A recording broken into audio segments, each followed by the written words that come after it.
Hello everyone and welcome back to my channel. If you are new here, my name is Samantha Anderson. I am a freelance artist and teacher hoping to inspire creativity. If you would like more videos like these, please take a second to like and subscribe down below. It really helps in the algorithm of YouTube to help get my videos seen to more people. If you want to receive notifications of when I go live, please make sure to hit the bell and choose all notifications. If you have any questions during or after the class, make sure to pop a comment down below and I will answer it as soon as I can. If interested in learning more about my classes, please follow me on Facebook and Instagram. And feel free to check me out on Patreon, where I teach exclusive classes to those who support me. In Patreon, I also give traceables for all of my live classes, including this one. Lastly, if you would like to share your work after class with me and others who painted along with us, please head over to Facebook, as I have an artist community where you can share your finished painting with us. I'll leave links for all of that in the description box below. Thanks for joining me, and let's get started.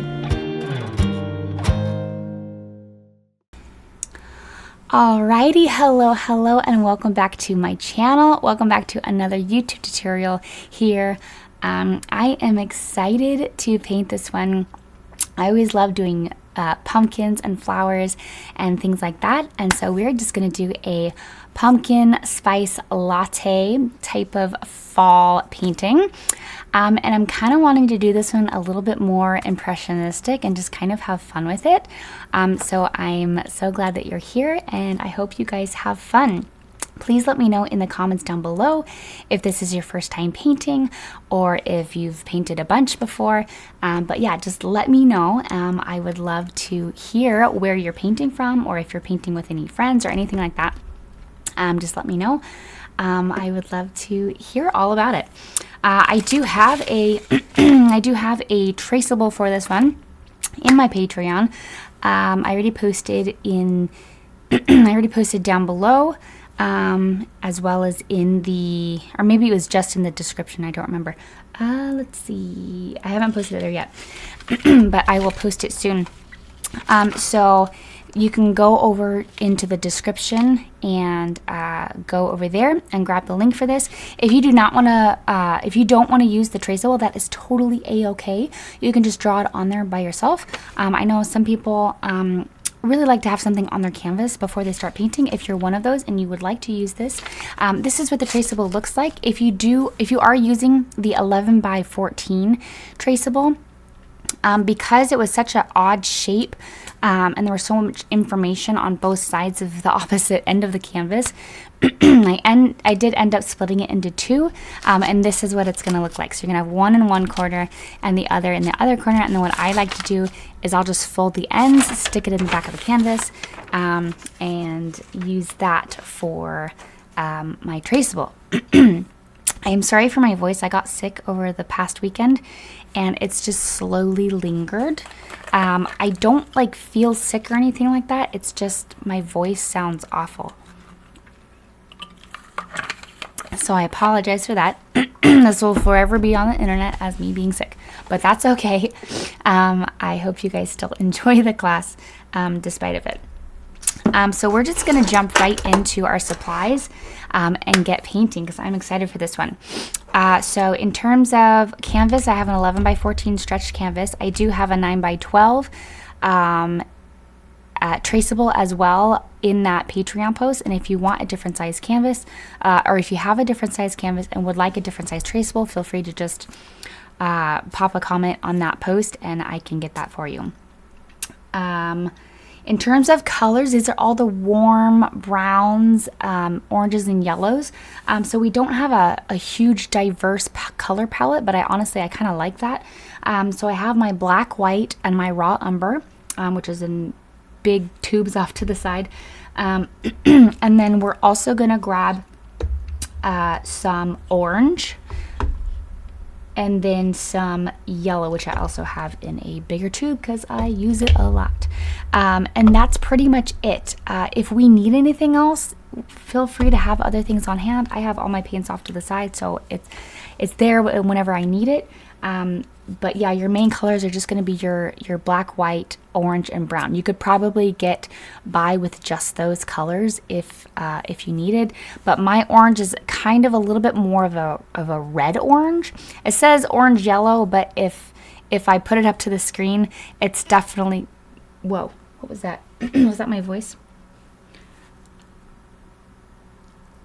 That was so weird. It sounded like somebody else was talking. I was like, what is happening?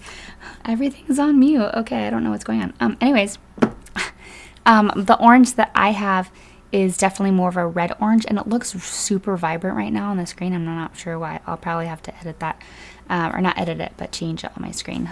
Sometimes what I've found is that my camera will adjust. It's adjusting to what it's seeing right now, which is black and white. And so once I start putting color on the canvas, it'll start adjusting to what it needs to be. So it sees this and it's like, wow, this is really, really bright. And it'll start adjusting the colors to be more correct. So that is more of the correct color. But if I put it back here, it gets really, really orange because it's adjusting to everything, not just the color. So that is what I figured out my camera does. Anyways, let's go ahead and jump in to painting. If you want to have a burnt sienna on hand, you can. But we're gonna have enough oranges that we can just add our orange instead of having a whole nother color. Okay.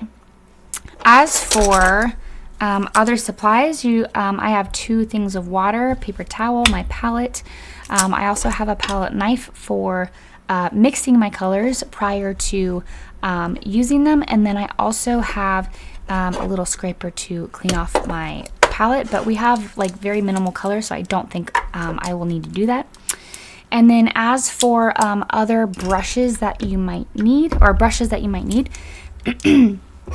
I have a large brush that I might use for just putting it on the background, doing a wash of the background, just a first coat, because the majority of this painting is like a tan, so we might just do a tan and a wash of just that, get that first coat on there. And then we can go to a smaller brush after that. So the other brushes that I have is a large filbert, a small filbert, and then I have a couple round brushes. I have a medium-sized, it's an old brush. I call it a dry brushing brush, or my cloud brush, stipple brush. It's now my fur brush because it does really, really good fur, and I'll show you some of the results of that fur in just a minute. If you've been with me for a while, last month we did a tiger, and it came out so nice with all that fluffy fur. You just want to give it a big hug, but obviously it's a tiger and it's a painting, so you can't. But but it's really fluffy and furry, and I love how it came out. And we did a dog. We did a golden retriever this month. That's coming out next Friday, so in a couple days. So you'll have access to that as well. So other brushes I have are just some round brushes. I have a couple different sizes, and then a liner brush. The other thing that you might need, or you might want if you are doing a more I don't know, stylistic, impressionistic style, I like using a flat brush for that, because I feel like it's really fun to be able to see like the corners of the brushes in all your strokes. I think that's really fun, and it makes it really like loose. So depending on what style you want to do, will dictate kind of what brushes you use. If you're doing a more realism style, then I would, you're still going to make all the same colors that I'm making. You're just going to be a little bit more precise in the application of them, versus if you're going a little bit more impressionistic, you're going to just be a little bit more loose. Okay, so let's go ahead and just start painting. I think we're all ready to go. And just grab some water, and then we'll get painting.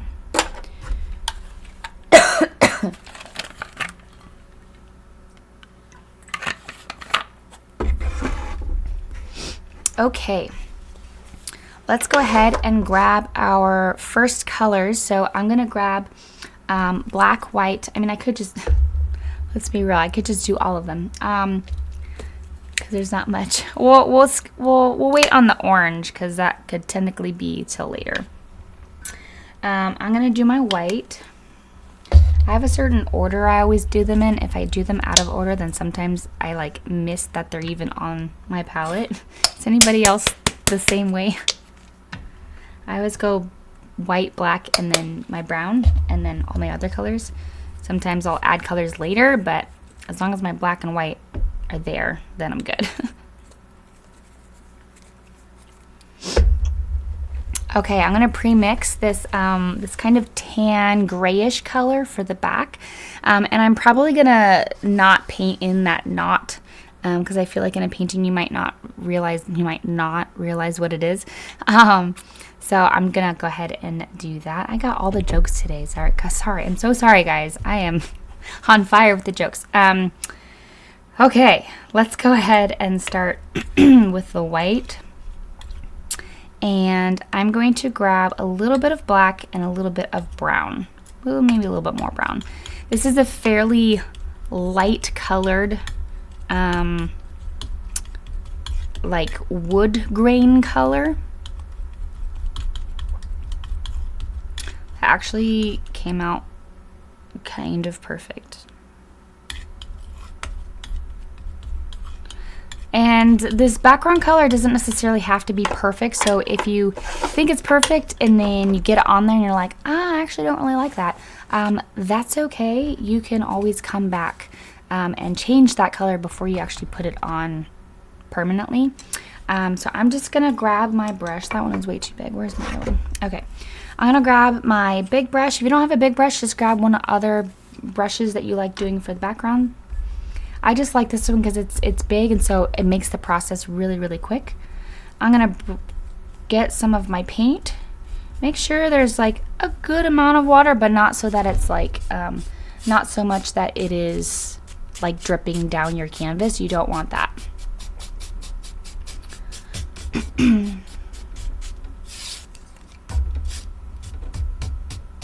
It was almost the same color that we prepped our golden retriever painting with.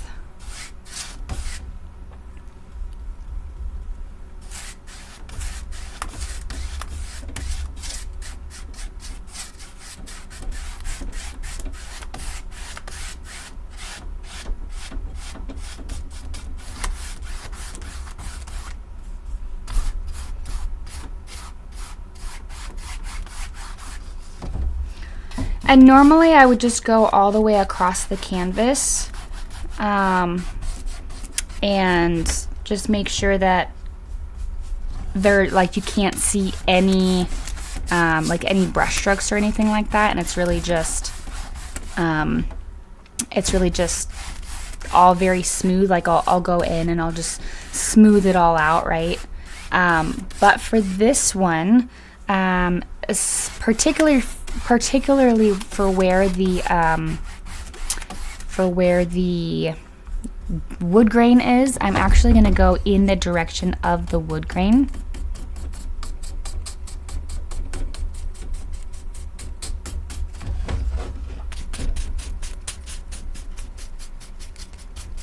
Don't forget the sides and the bottom. Can't forget the bottom.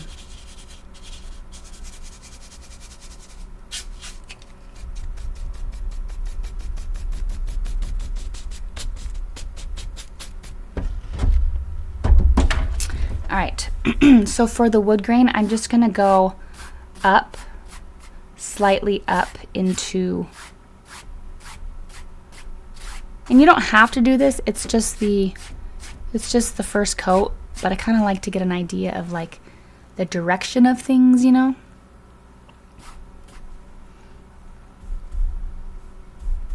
And if you wanted to, you could even put in some other colors in there.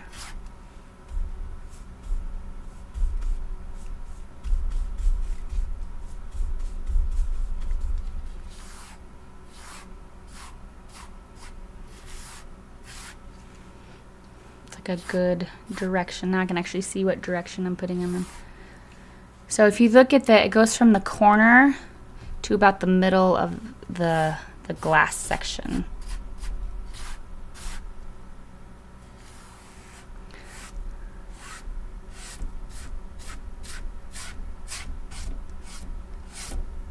And it's really important that this line follows through. So if you can't quite get the lines matched up, like you don't want the lines going this way, you want them going the same direction.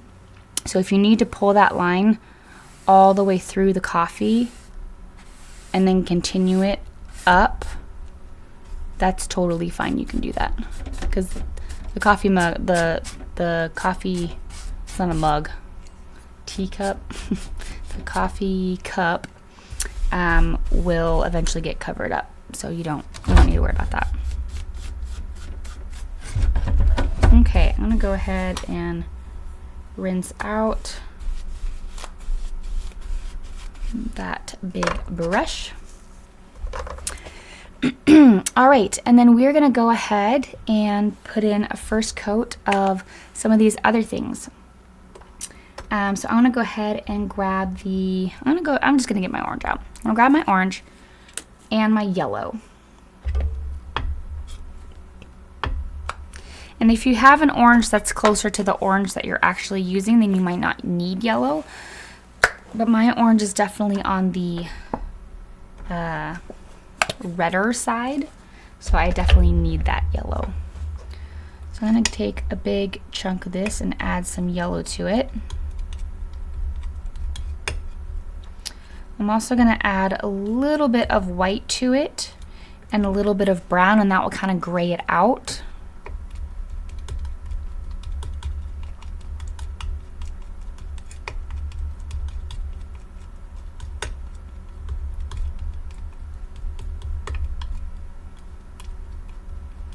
Okay, this is pretty good, but it's still a bit too orange.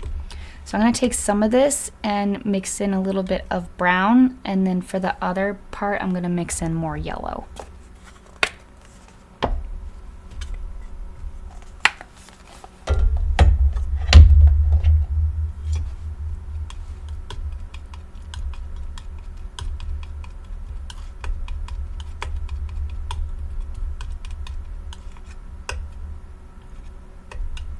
Maybe I should have started with yellow. I always forget when I'm mixing things with yellow to start with yellow, just like you usually start with white. You always start with the lighter color. Okay, so this is pretty bright, so I'm going to go ahead and mix in a little bit of the brown.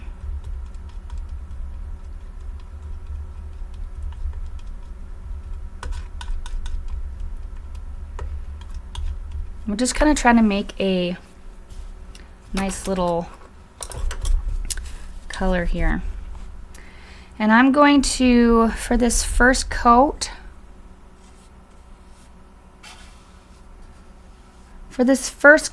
I'm just kind of, I am going in a little bit on the translucent side.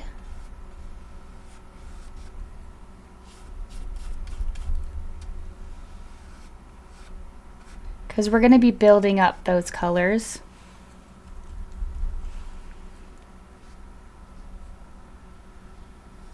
But I am paying attention to the outer ring, or like the silhouette.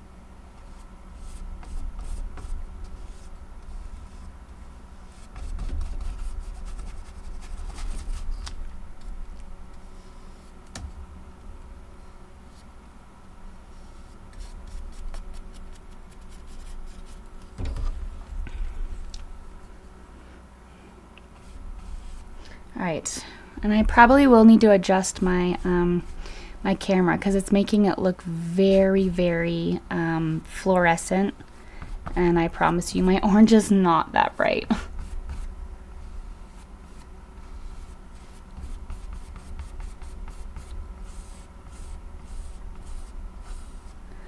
And when you paint this in, make sure that you are painting in the direction that the pumpkin is growing.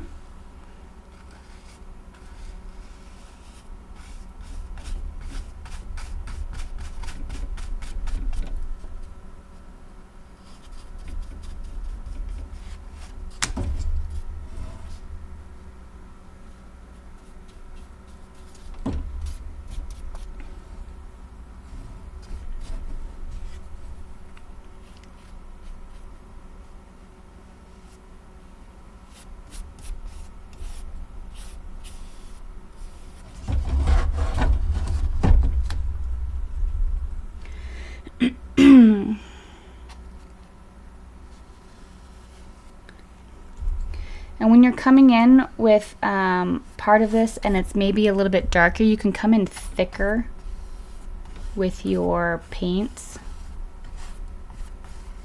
and that will naturally make it darker.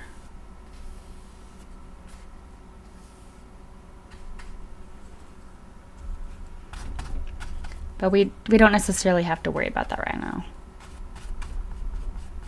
What's nice is because it's pretty much translucent, you can still see, at least for me, I can still see the lines, my reference lines.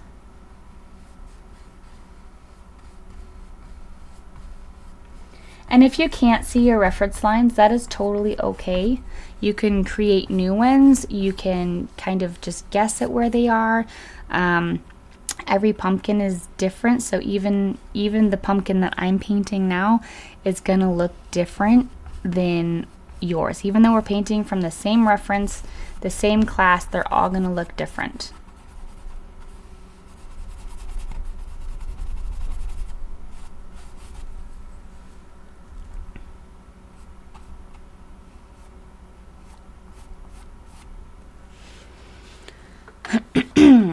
Okay, so while you all finish that, give me 1 second to fix my camera. Canvas cam.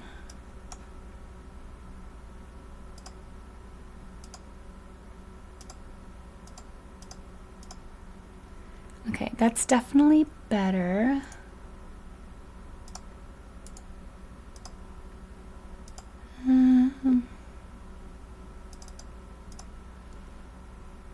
Okay.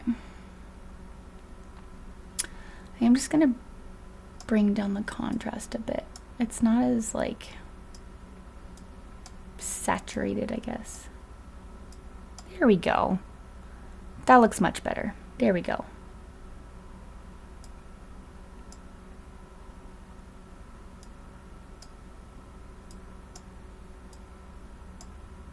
Okay. That looks much better. Okay. I'm glad we got that figured out.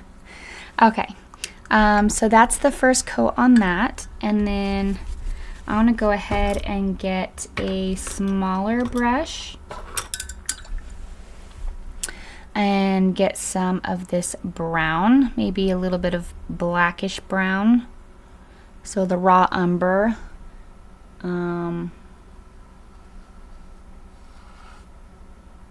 The raw umber mixed with the black.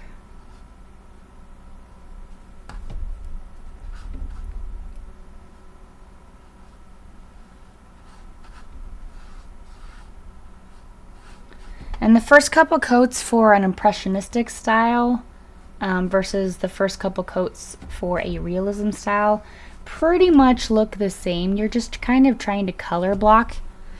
We're just color blocking and figuring out, you know, where everything is, what all the different colors are.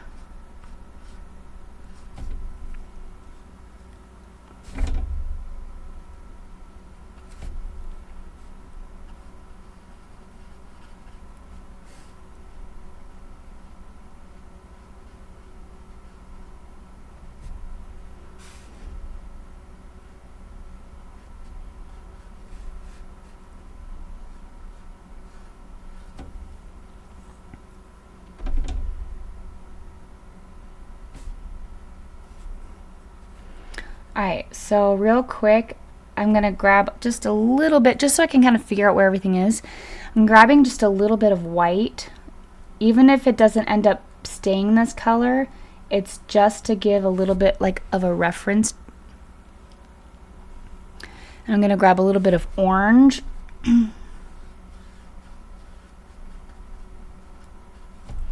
On this side.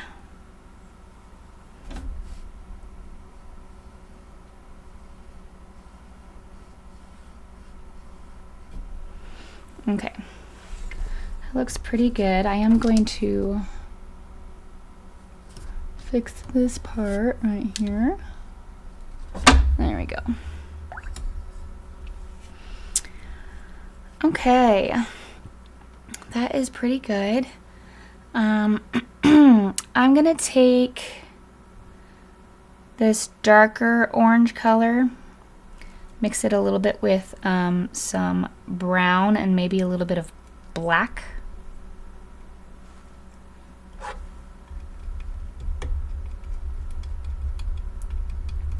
Just so it's a slightly different shade because it's in the shade. And I'm just gonna kind of figure out where all the shady spots are. It's very loose.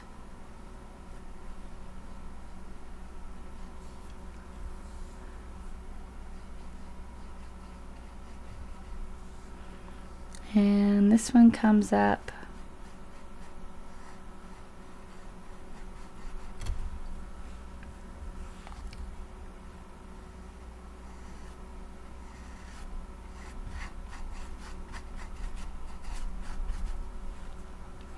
And I do have a good amount of water in here.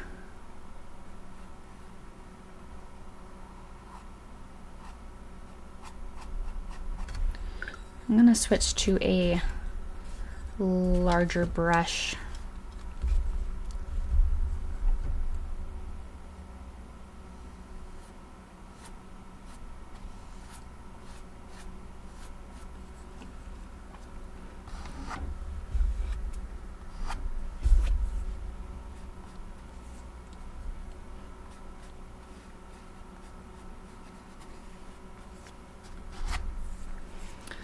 All right, we're gonna go, there is the shadow from the stem that we can put in.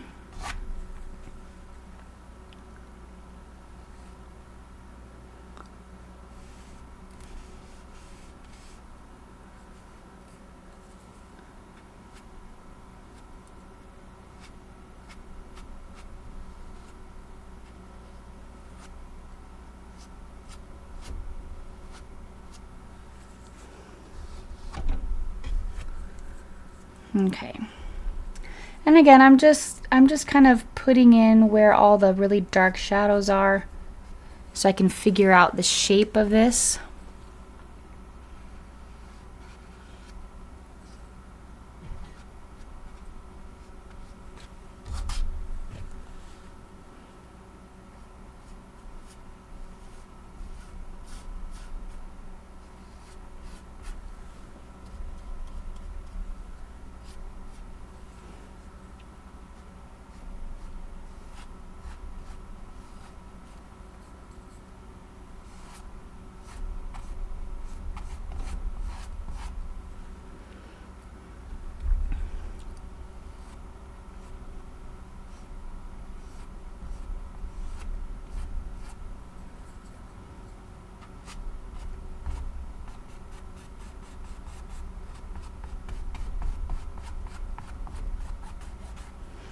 All right, so that's a pretty good base.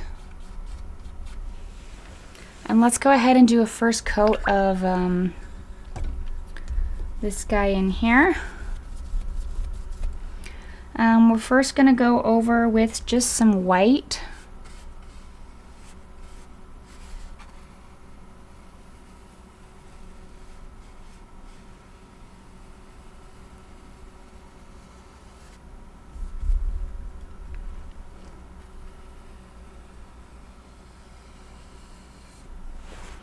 And I just kind of keep my hand placed in the same place, or like my wrist.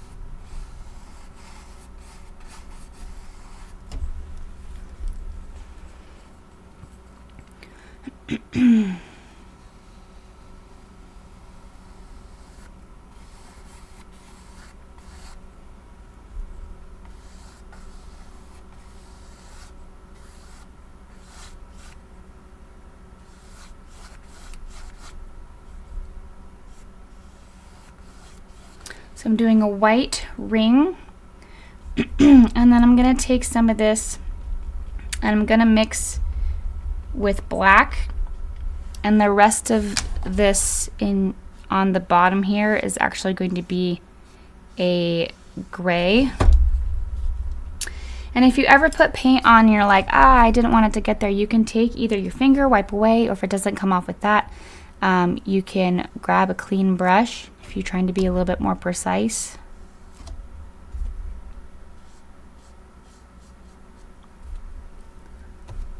And you can just wipe it away that way.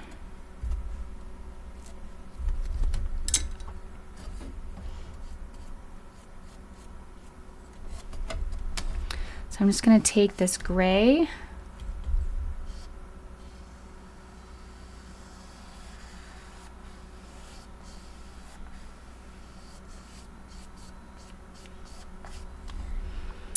and I'm going to put it I'm going to put it in all of the gray spots. Now this is not the right color per se, but it is close enough. Again, we're just kind of color blocking. We're just figuring out where everything goes, getting roughly the right colors, and we can always color match perfectly at a later time.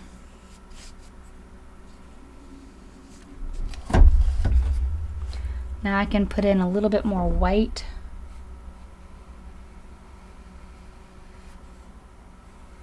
In my paint.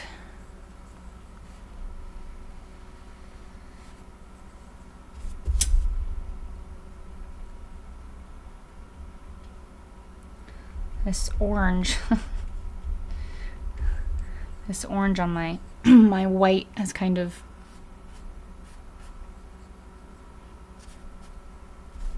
gotten everywhere. I don't really want to start doing that yet.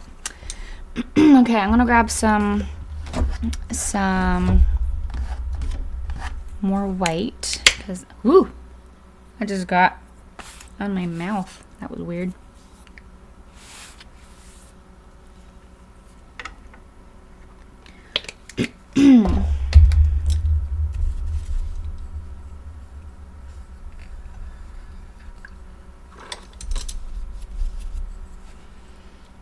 All right.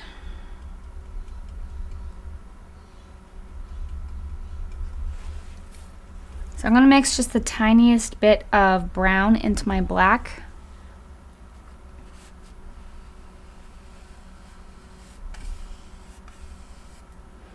And we're going to put it in here.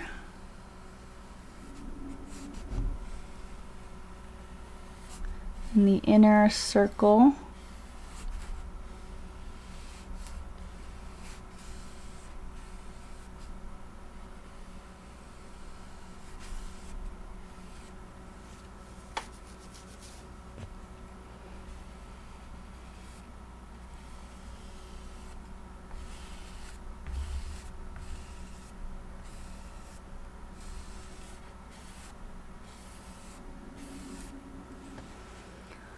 All right. And the rest of this, I'm going to, let's see, I'm going to grab my texture brush. I'm actually going to grab the darkest version of the orange. I'm going to grab a little bit of black to make it a little bit darker,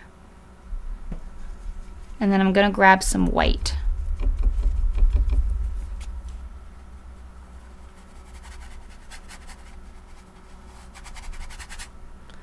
And then just from that, I'm going to kind of draw in my whatever design. It can be whatever design you want it to be in. I do kind of want this heart that's right here.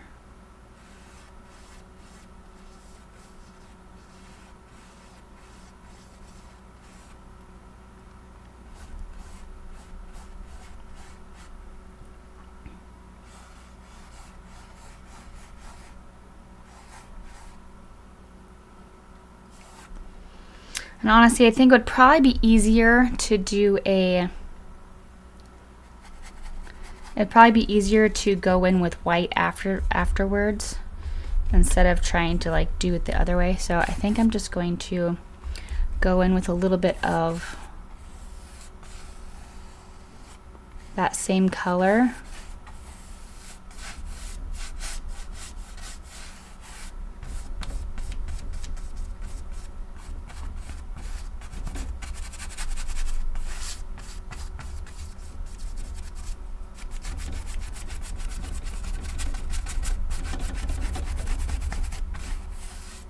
And we're just doing a very thin coat of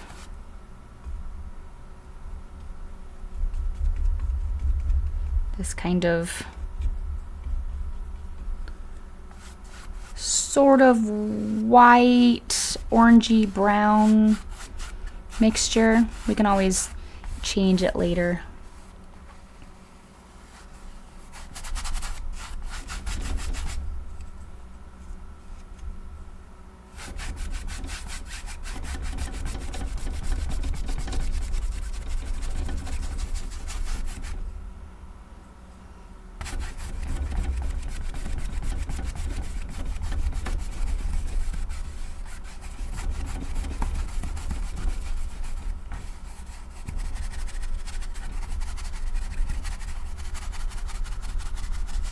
I'm just kind of mixing it in.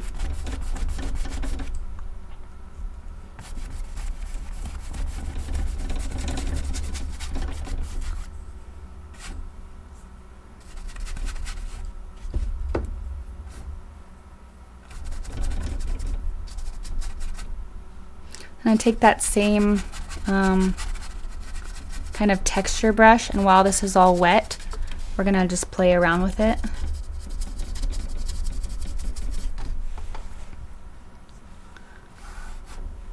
I'm gonna grab some white. Again, this is all wet.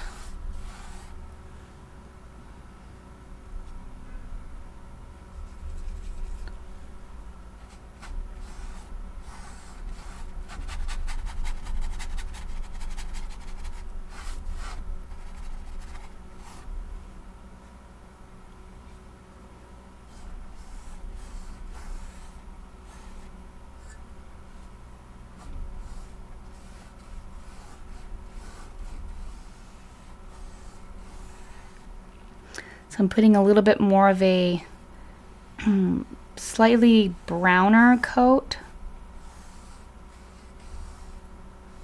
on the inner part of this section. I'm gonna go in with my white.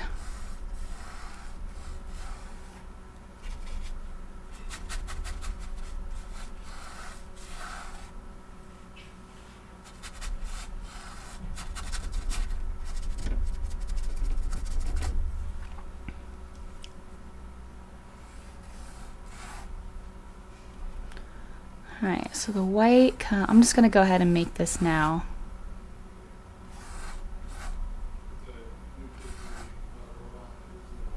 Alright.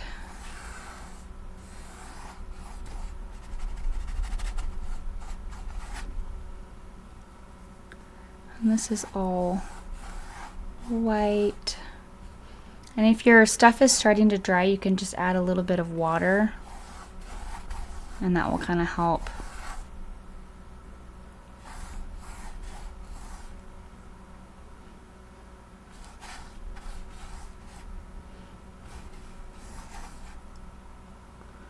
And you can start just making designs if you want to.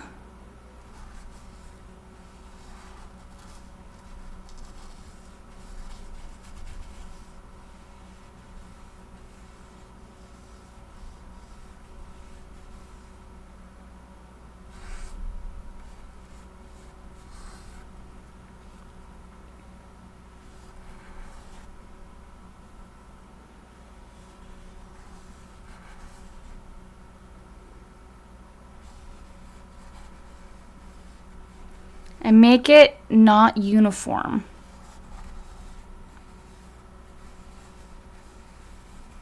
I'm just kind of going back over it to make sure that it's kind of blended a bit.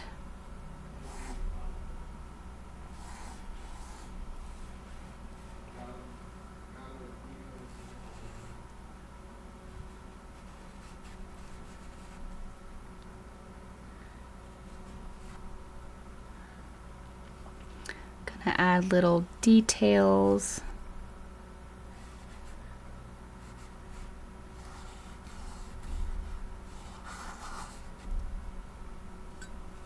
This one's kind of, it's kind of a heart here, sort of.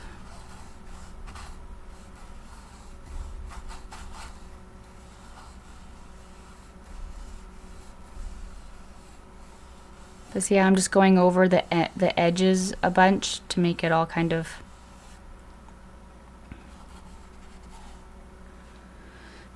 it's all kind of blended in a bit.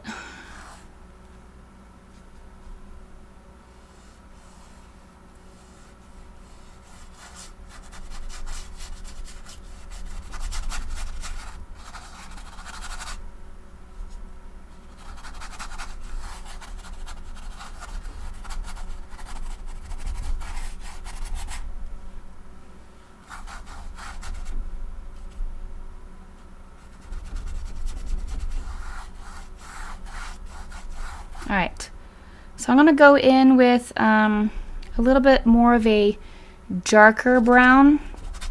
So it's still kind of that orange brown that we were using before. And I'm just gonna kind of fill this in.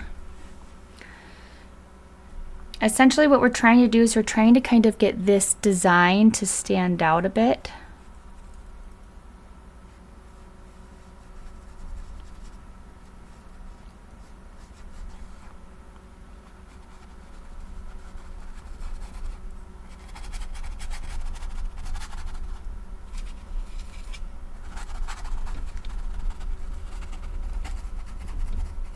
And if you don't have a brush that you can do this with, I highly recommend getting one.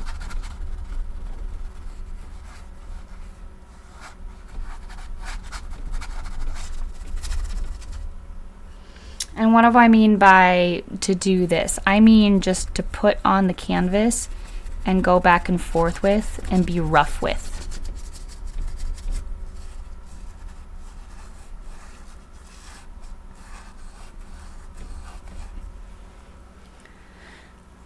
So right now there's a lot of, it's almost blue color, but it's not, like the in-between color feels very faded. So I'm just coming in and re-putting in that bright color.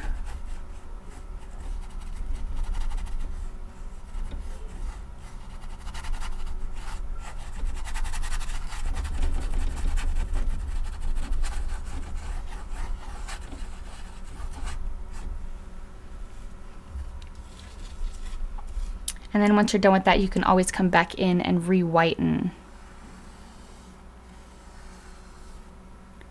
certain parts of the foam.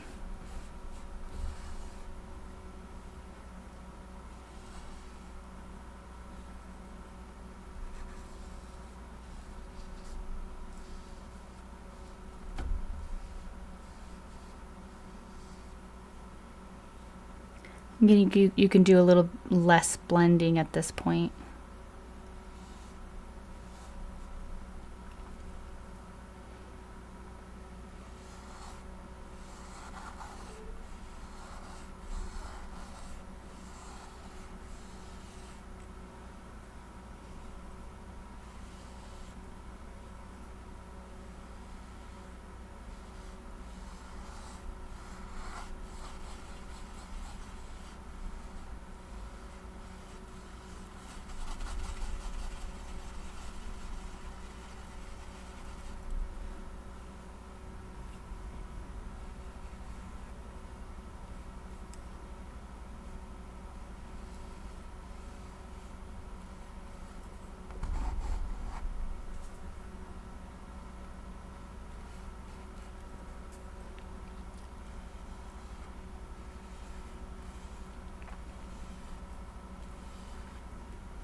So you see I'm just coming back in here and putting in the main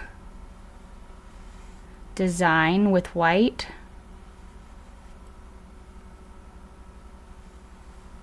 It's very loose. I'm not being too I'm not trying to be too like perfect in my design.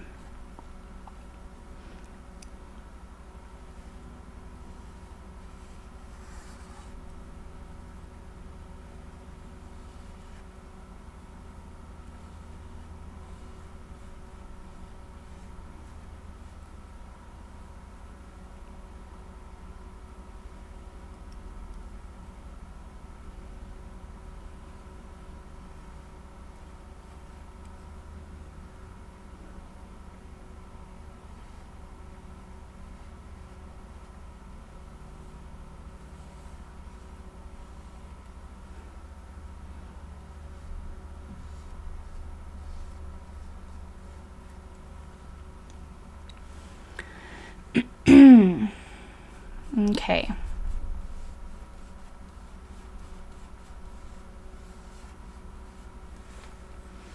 There we go. If you want, you can also take some other brushes, like for instance a fan brush if you wanted to. And you could get some brown or white or other colors, and you could add some like bubble texture.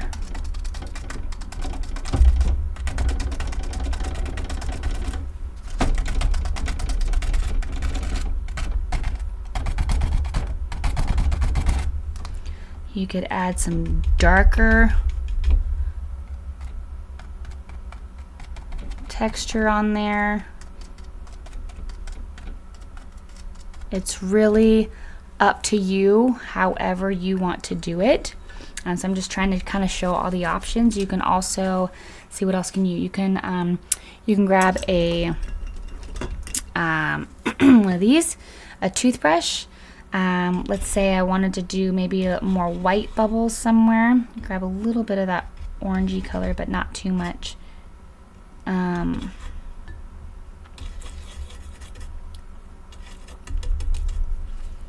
And you could add a lot of bubbles that way.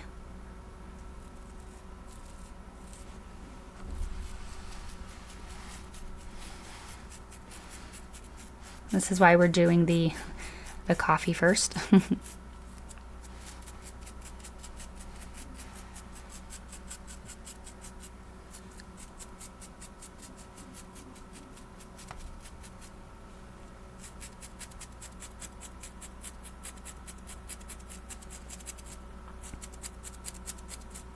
So you could do that for texture. You could also come in with like the more colored, like there's some more colored bubbles in here that are like more the color of the coffee.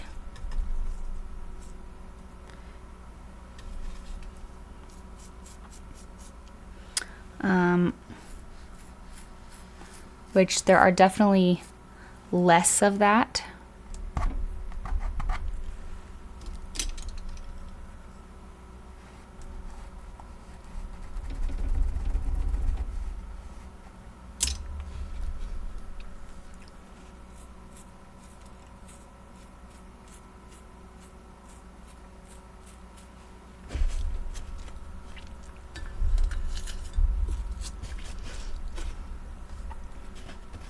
And then you could and then you could also just come in with a plain like brush if there's a couple big ones in here.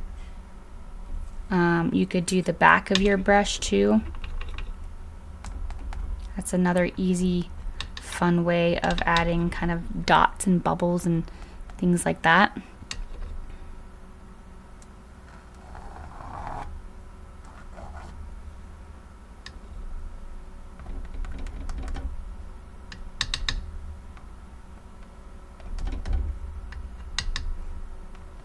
Tends to be a lot more bubbles on the sides.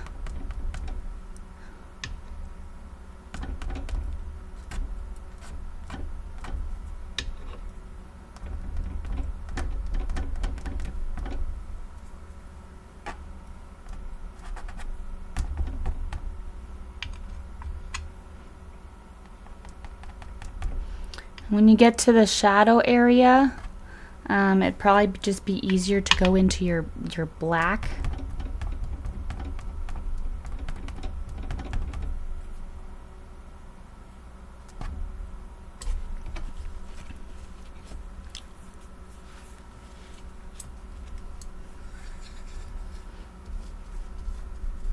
All right.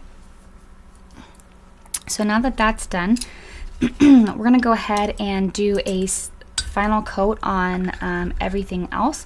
And this is the point which you get to decide how you want to do the rest of this, okay? So at this point, you get to decide, do I want to do impressionistic style? Do I want to do more of a realism style? So you get to decide that. But before we do that, we're going to go ahead and while you guys finish up that, we're going to go over what we did over in Patreon, and I'm really excited for that. So first up, 2 weeks ago, I think it would have been 3 weeks ago because we skipped last week. 3 weeks ago we did this one, and it's super bright and orange, so it kind of fits right into this class. And that is this one. Look at how beautiful and orange this one is. I had a lot of fun with this one, and I love the colors. I think the fun thing about this one is that blue and orange are opposites on the color wheel, and so this painting just really, really pops. Sorry, I don't know what happened to my voice.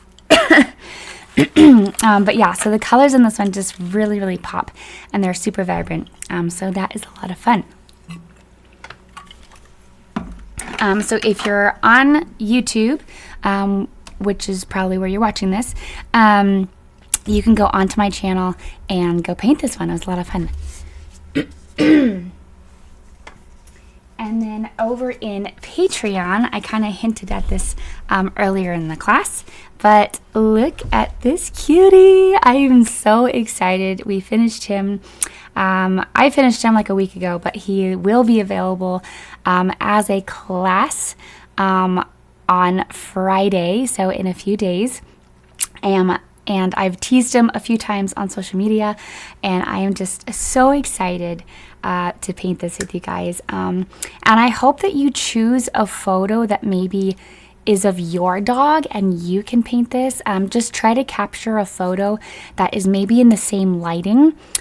So this lighting specifically is outside, and there's like direct sunlight on the dog from like up above and kind of behind him, so you'll see or her, so you'll see the light coming from kind of behind, and there's like some harsh lines there, but it was so fun to paint. I got way too into the tongue. We had a lot of fun and the class was it was a lot of fun, and I love fur, so if you want to do pet portraits or anything containing fur, feel free to go and join my Patreon. If you're already in my Patreon as a lilac tier for the traceables, it's only $5 more, and you'll get access to all of my Friday tutorials. I put out about one a month every month, and so it's just a lot of fun in there. You get tons of tutorials, but yeah, I'm really excited for that one. And last month, kind of in the same realm of all that fur, if you want to spend a little bit more time doing fur, I hinted at this earlier in the class, but this is what we did in our Cobalt class last month. And it was so much fun. This is the furry, this was the furry guy that I was talking about. I love how he came out. It looks so realistic, and it's so fun. Like I like paintings that look realistic, but you can still tell that it's a painting. You know, if it's too realistic, then it's like, oh, that's a picture, people don't believe you. But it's like just realistic enough where people are like, is that a painting? I think it is, but that's really cool. So that's kind of the realm I like to stick to. And yeah, it came out so well. And I love doing fur. So if you want to learn how to do fur, I have tons of classes. Not only in my Patreon, I do have a couple on my YouTube as well. But we tend to spend more time on my paintings in Patreon because I have more time to spend, and I typically try to limit these classes to 2 hours. So I kind of can't put as much effort into the ones on YouTube. But if you want long tutorials, I think this was like a 3 to 3.5 hour tutorial, at least the dog, and then this one was like 5 or 6 hours, give or take. But this month, in Patreon, in the Cobalt, we are doing a river, beautiful landscape in the forest, lots of rocks and rivers. These rocks are a lot easier than they look. It looks like a lot of detail, but a lot of getting rocks and details and things like that is just like putting on paint. It's more of the technique that you use rather than like how much skill you have, because a lot of these are just little wiggly lines and textures and things like that. It's more based on color and the technique that you use versus how good you are at painting, at least in my opinion. So we've done, because it's a little bit further in the month, we have worked a little bit more on this. We've done 3 sessions in this, and we have 1 more left, which you'll get to see next week in the next class. So yeah, I'm really excited to finish it. There's a little bit more detail on the rocks. The river's done, the background's done, and then I have a really bright reddish orange tree that we're gonna put in up top that's really gonna give a lot of color to this. You can see little trickles of those colors back here, but I'm really excited to finish it. So if you want to follow that journey along, make sure to go on my Facebook, and that is the easiest way that you can follow along with my paintings as well as see upcoming paintings. I now have the next 4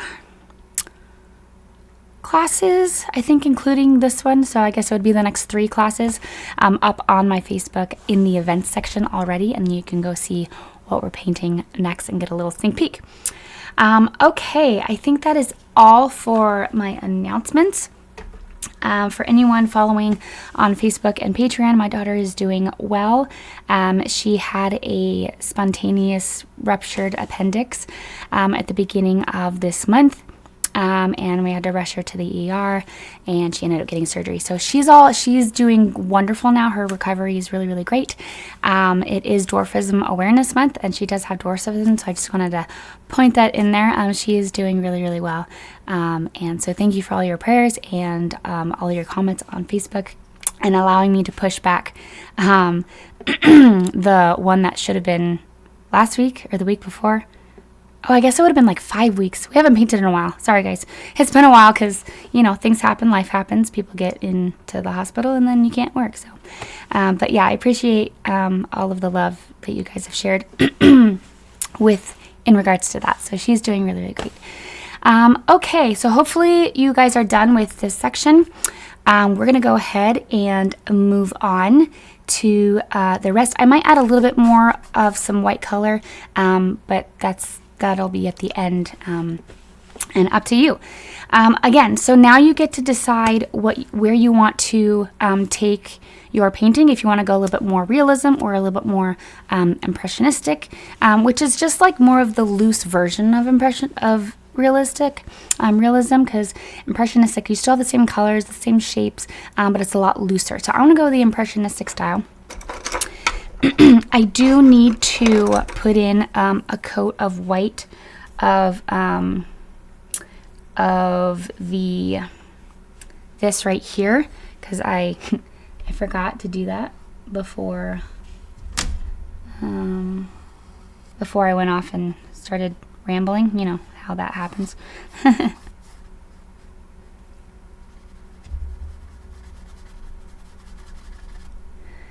And we're going to go ahead and just fill this in. And this whole section is white as well, because that whole section. And there we go.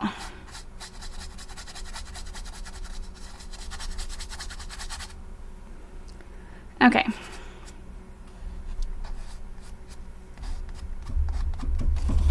And don't forget to go off your canvas with it.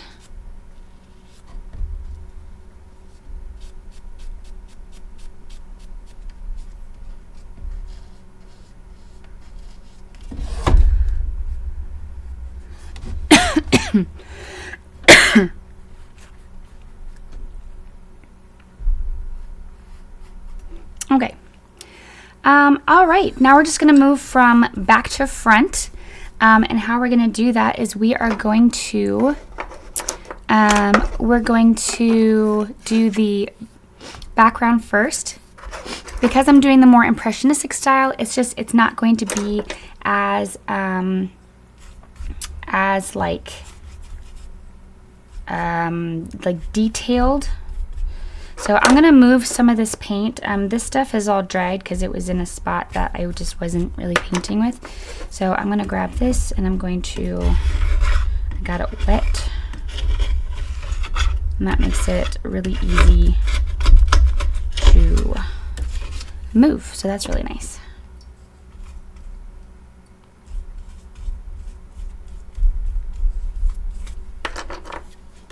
It's like one of my favorite things about having a palette like this is that it's just super easy to clean, even in the middle of class. Super quick, super easy, and it takes no time at all. Okay, I have to remix this color, and I do like this color, so it's going to be very much the same.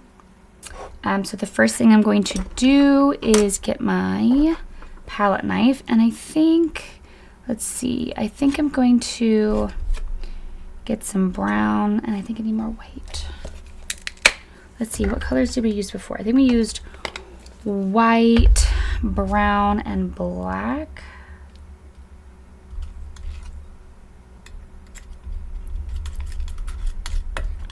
But it was mostly white, so I'm just going to grab this white over here.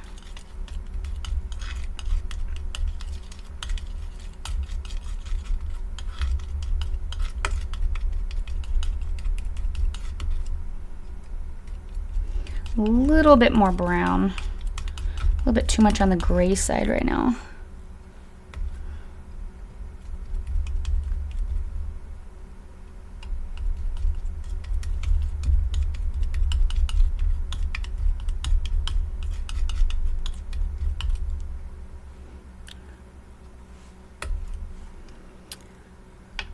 I'm gonna grab a tiny bit more brown.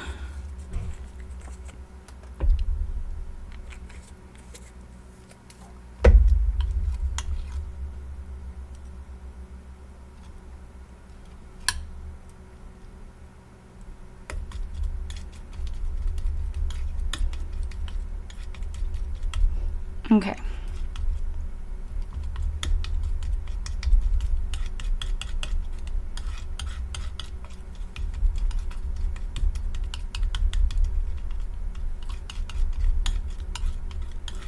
Okay, so once you get the color that you want to work with, I'm going to get my brush. I'm going to use my my filbert, and I'm going to work from back to front. So I'm just going to work from the top down, essentially.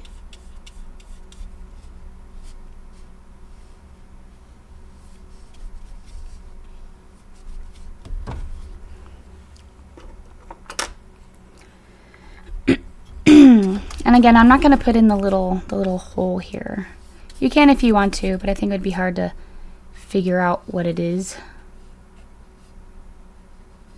At least in the impressionistic style.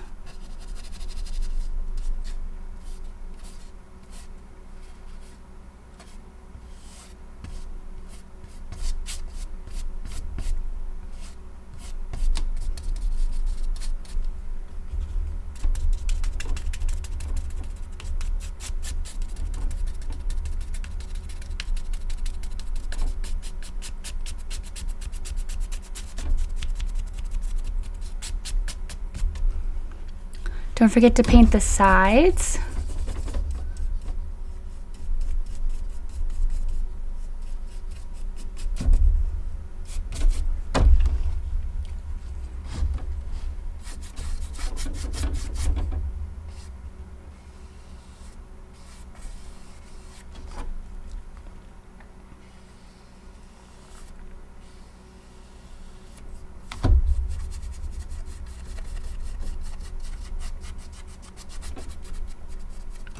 And while this is still wet, I'm going to take some black and or brown, and we're going to just put in some lines going in the direction of our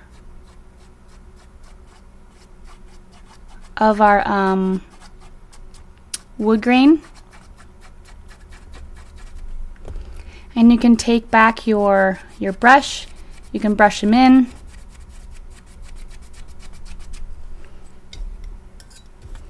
If you want them to be a little bit thinner, you can always use a tiny bit more water or get a thinner brush.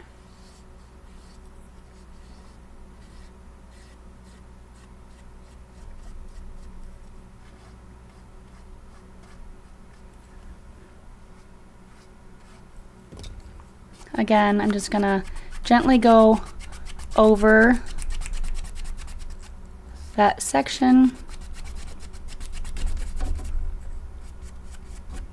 and blend them in.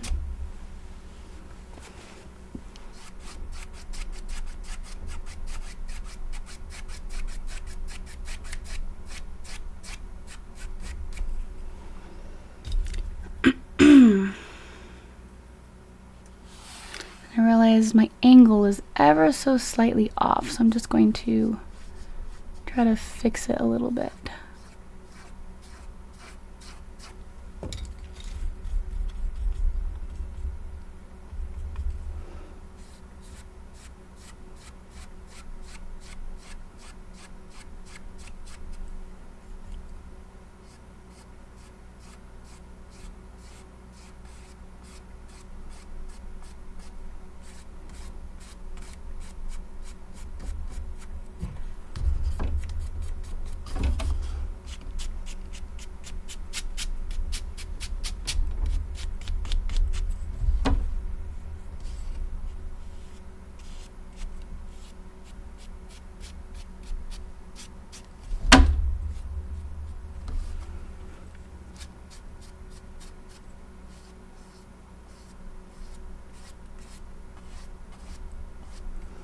All right.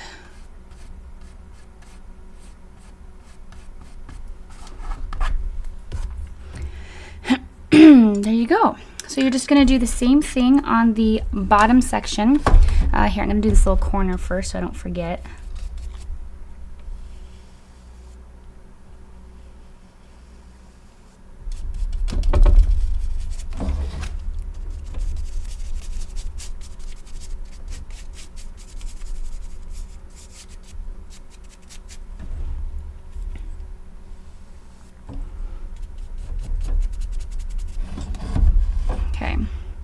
You can grab just a little bit of that color, and actually down here it's in this shade, so it's actually going to be a different color, but we'll adapt that in a bit.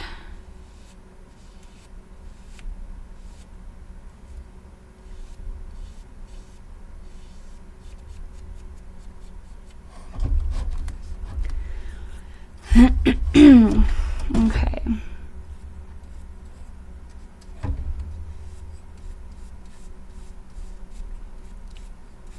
There's a little tiny section that's right here that goes off the edge. That is it's in the shade. All right, and real quick, I'm just gonna put in the shadow.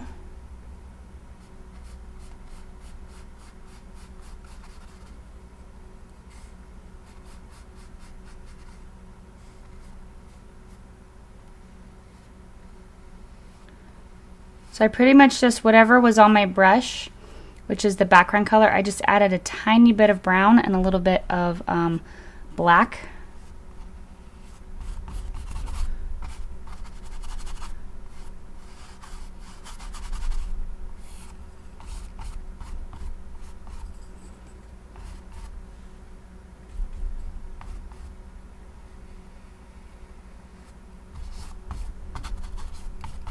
I'm just gonna go ahead and fill in this area.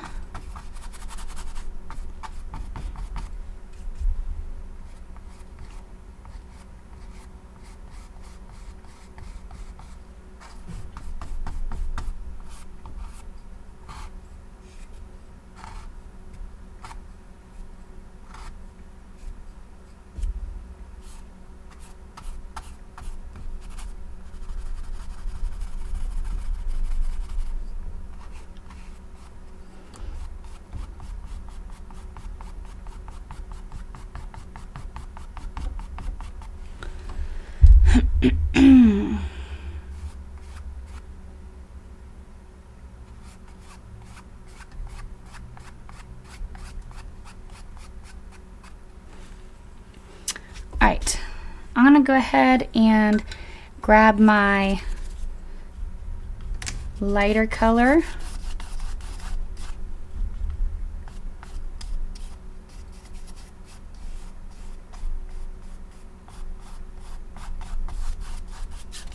And you'll notice that this looks a lot lighter. This almost looks like the shadow color.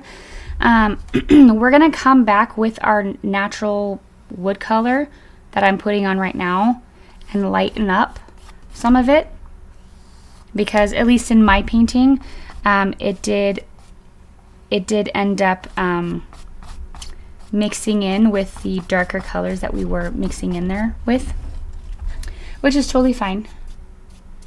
I anticipated that happening.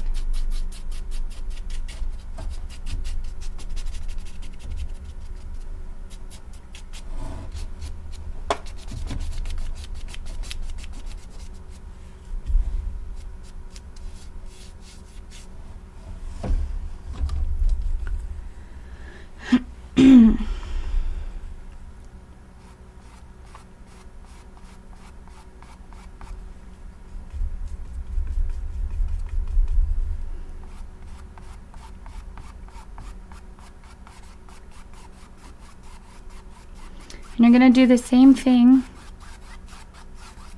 I'm just going to add a little bit of dark.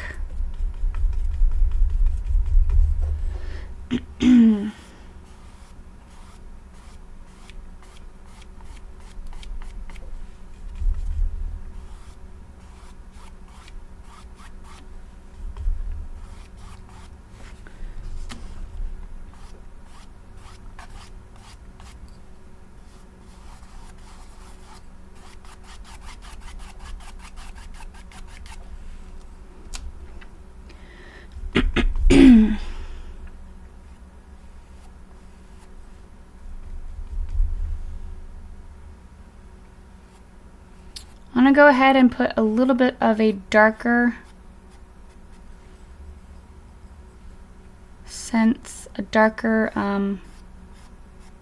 color right where the pumpkin is, just under there.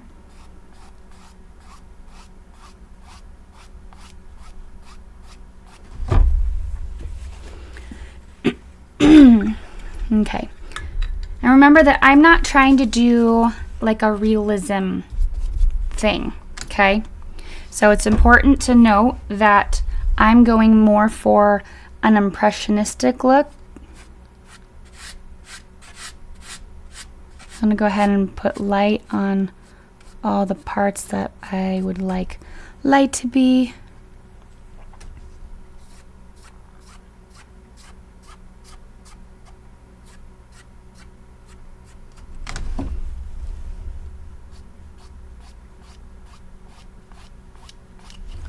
I can come back with the light.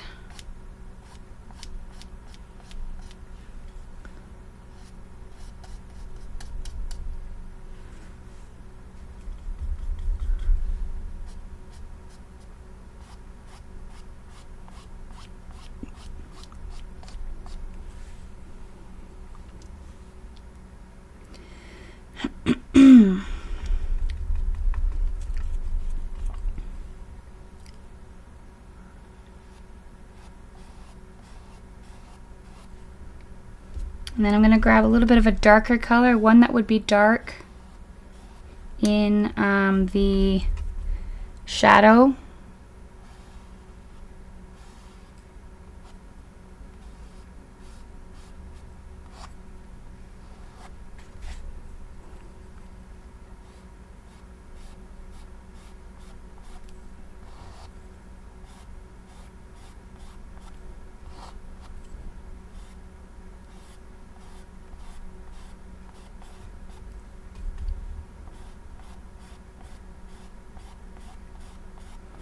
A little bit of dark in this area, and once this dries, we'll come back and add a little bit of contrast to it. But for now, that is really all we're going to do for the background. Remember, it's not the focal point.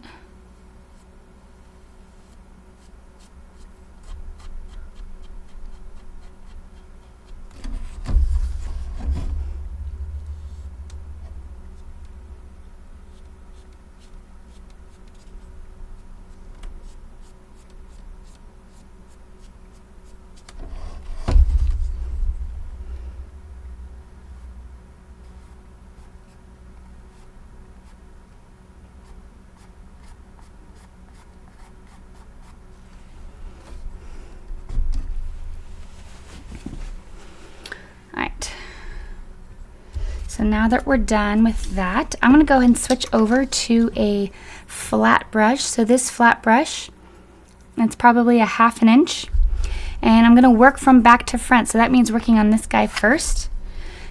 And I think I need to tone down my saturation again because for some reason it went back up.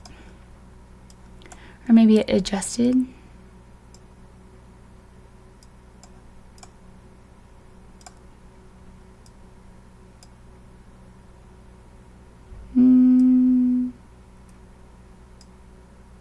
There we go. That's what I see. Okay. All right, so I'm just gonna have fun. I'm gonna create a couple different colors. So I already have this one. So I'm gonna take some of this. Some of it has dried because it's been a while since I came back to it. So I have this color, and then I have this color, and I'm gonna make a couple more colors with this. So let's see.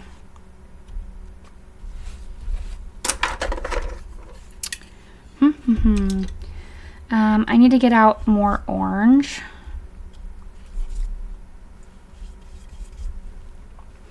And we need to make a couple more colors. So I'm gonna wipe off my... It's funny, in the beginning I was like, oh, I probably won't have to use this because there's only like 4 colors. This is where I laugh at myself because I think because I have so much space and I don't have more colors, I'm just like, I'm mixing really, really big and taking up a lot of space while doing it, but that's okay. Okay, I'm gonna get out some yellow, and this is where you kind of get to color correct your colors, your chosen colors. You get to color correct them and decide on either the same color or a new color. I think that might be too much orange, so I'm going to put some of that back.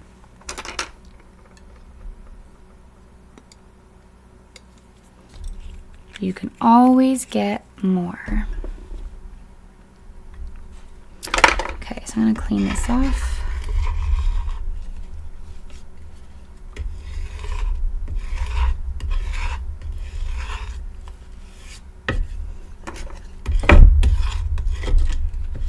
Okay, I'm going to start with the yellow this time and mix in my orange, and I'm going to mix in some black, but you also have to mix in a little bit more orange for that because it will taint it and turn it green. Okay. So I think this is a really pretty color to put as the side, or like the shadow color. So I'm just gonna kind of lighten it up with a bit of orange. And then I'm gonna make at least 2 more colors, because you have the light color, which is really close to this color. Which color I should need more white for? I mean, more yellow.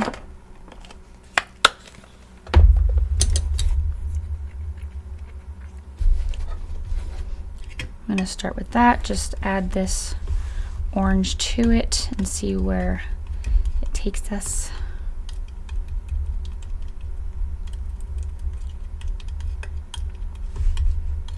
But with this one, I'm gonna add some white to it.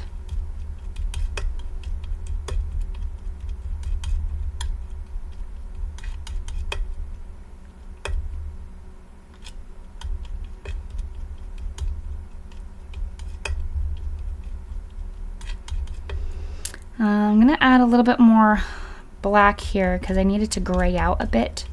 And that's what the black and white will do. You just have to be careful that it doesn't turn green, because the black in that color with the yellow will try to turn it green. And we don't want to turn it green.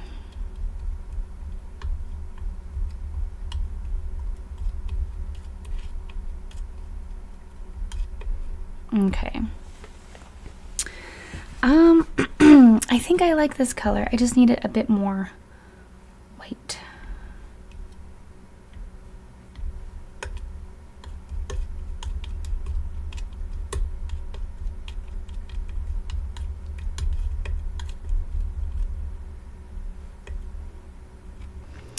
And then I'm also changing a color to be white.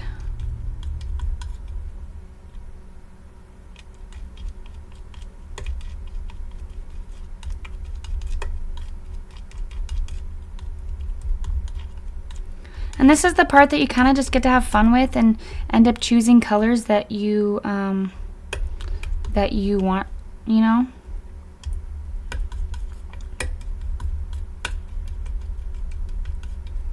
And if you want different colors than what you see, that's totally fine too.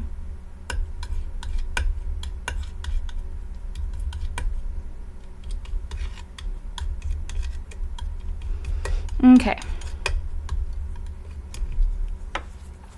I'm going to go ahead and take my color. I'm going to take the darkest color and I'm going to put in the darkest colors first. But as you do this, you're going to end up you're going to end up kind of mixing colors as you go, and that's kind of the fun part about it.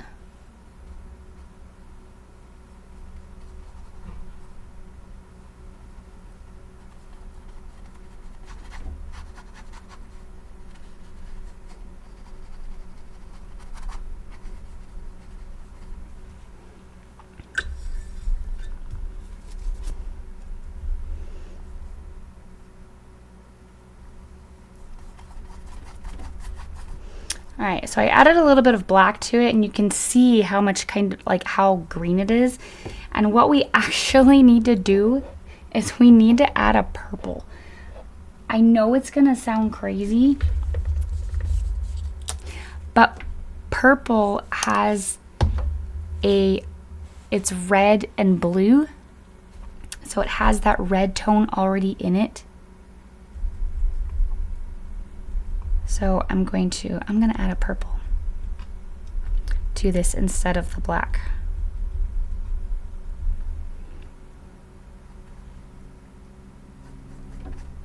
And I'll probably have to come back over that because it's already got black in it. So we're just gonna move on, and I'm gonna come back to it. Okay, so I'm gonna keep going with this darker color. And I'm going to be fairly loose in my application. And I'm going to almost go in like a crisscross, like back and forth this way.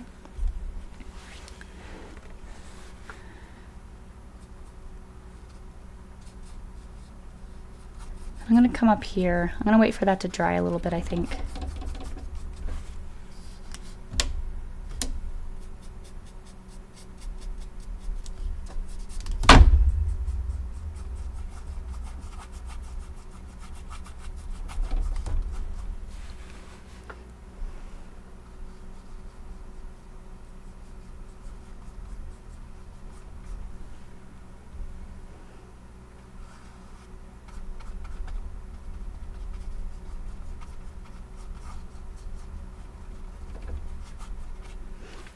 And so the hard part about Impressionism, if you've never done it before and you've only done more realism type of things, is letting go of like what you think you want it to look like, and just kind of let the pumpkin take on the shape of whatever shape it's going to be. So like you're just kind of letting, like, okay, this is a light part of the pumpkin, so I'm going to put on some light strokes here and then just let it be. Here's a bright spot, and I'm just gonna put in a couple strokes, and that's it. Like, I'm not gonna do much more. Okay, there's a little bit of a light spot here. I'm gonna go ahead and put that in, and then I'm just gonna let it be, right? So you're just like, it's more like you're just looking at the colors and like, where are the colors versus where are the colors and how big is it and how bright is it. You're not really asking all the colors. You're not really asking all the questions. You're just asking some of them.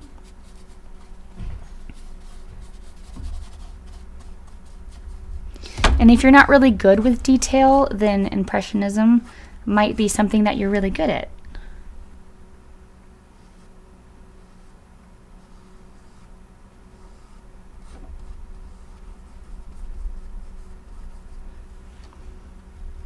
Not to say that you can't, you know, try other styles.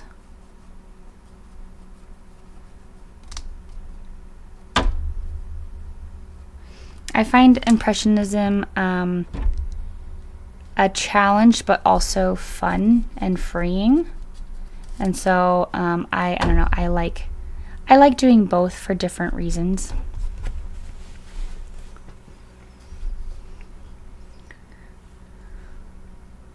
Okay, I'm going to take some purple and mix it in with this darker color.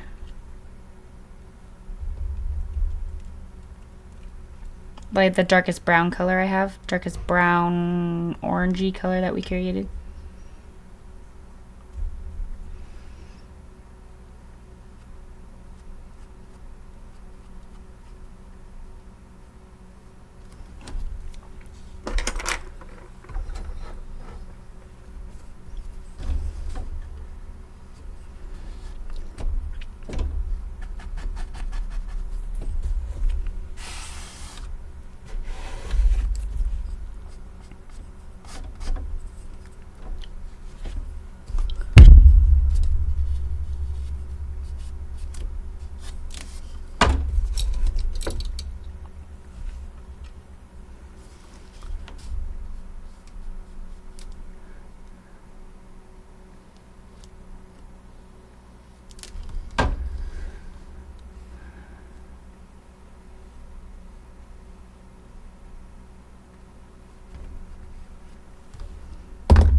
All right.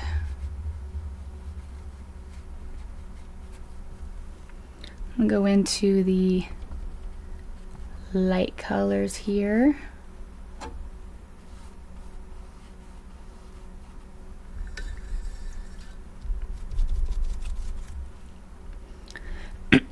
So I have a bunch of light colors here. So I'm going to go into my almost brightest color and pull that out.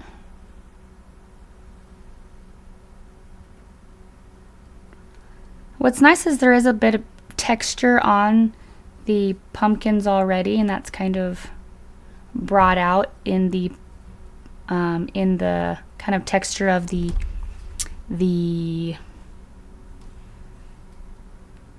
in the texture of the paintbrush and stuff like that. So that's kind of a fun element. And I take my brightest mixed color,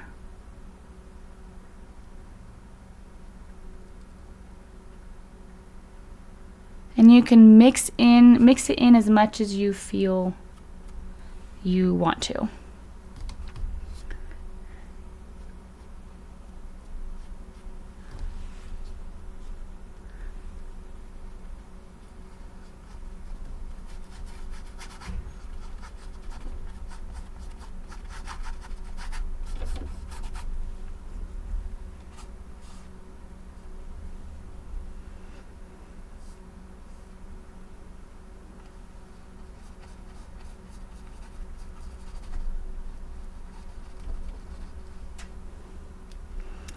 Gonna get a little bit of this shadow color, which is just the color that the darkest color I mixed with that purple.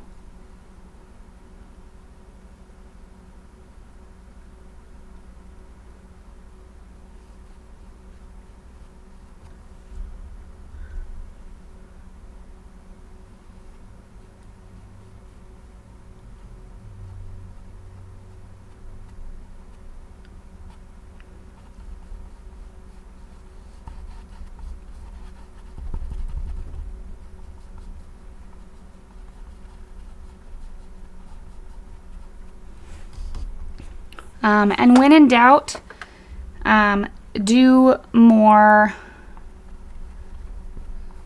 brush strokes.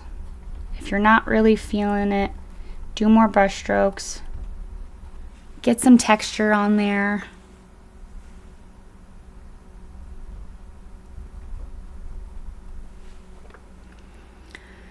I'm going to come back over this with my purple color instead of my blackish green color.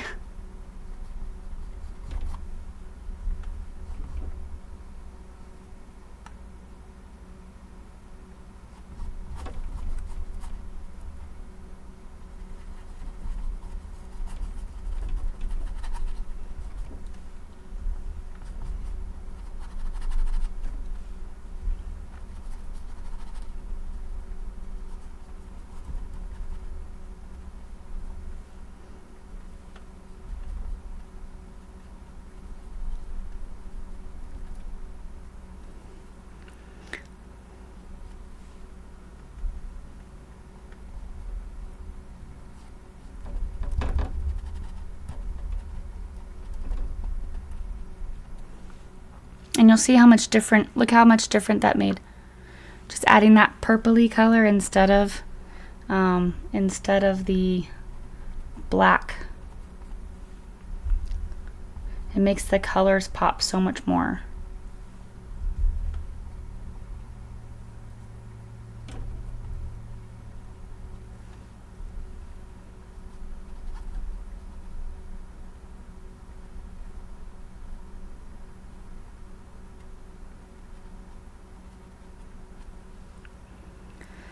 And now we're going to keep going. We're going to keep moving in this direction.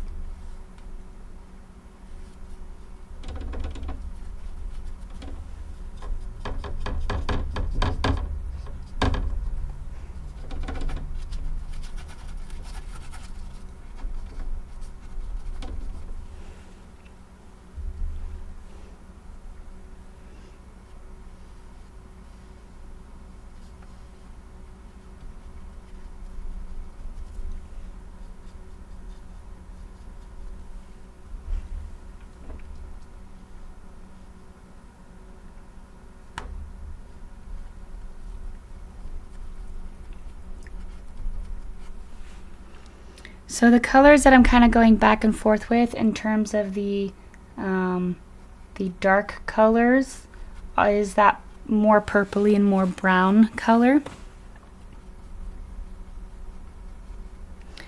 So you just kind of, you go back and forth and figure out what color you need. I'm pretty much using the purpley dark for like the really dark shadows, and the lesser shadows for the or the lighter darkest color for more of the medium shadows.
And then I did add a tiny bit of a highlight on this edge right here because it is it's reflecting off of the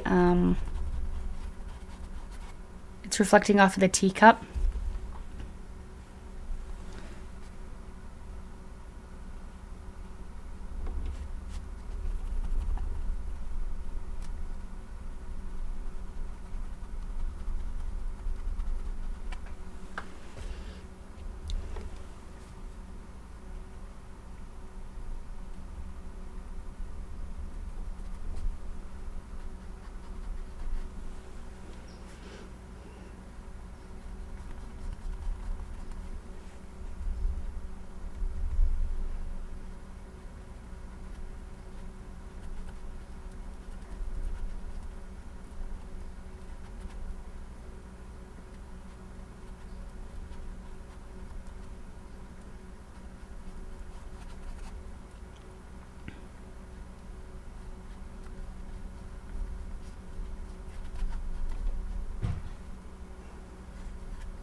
Alright, so right now I'm just kind of fixing some of the shapes within the shadow and like where the shadows start and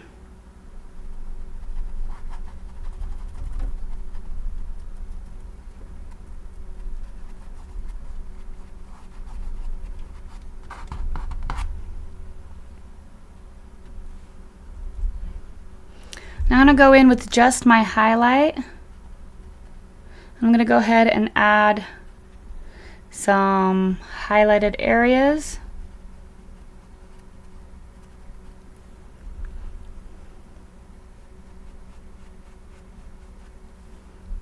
And again, just kind of putting in the areas, and you don't necessarily have to rub it in or anything like that. You can allow it to just sit there blended. And then you can go in with your white and put in any other like extra highlight, like maybe just on the edge of it.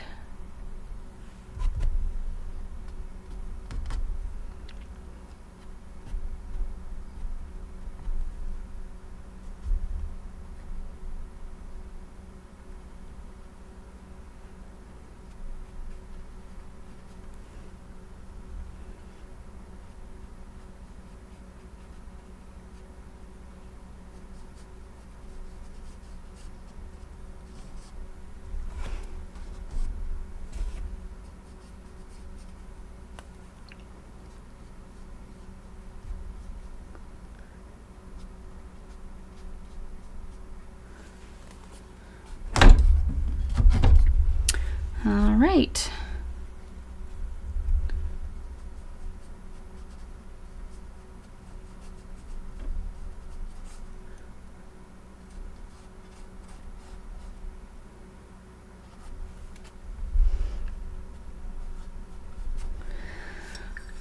All right. Now I'm going to take maybe that same brownish purple. I think might be nice actually. And I'm going to go over the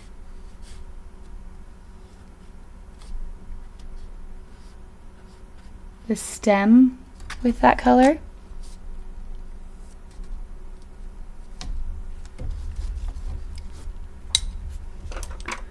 I get a smaller brush, go in with a little bit of white.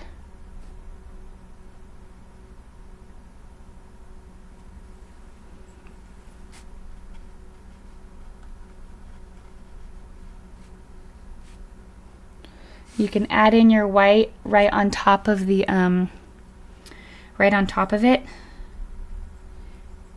and then come in with your other colors. And I think I'm going to come in with kind of like that purpley color, purpley brown,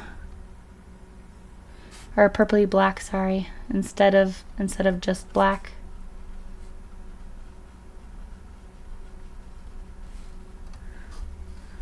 Purple and brown.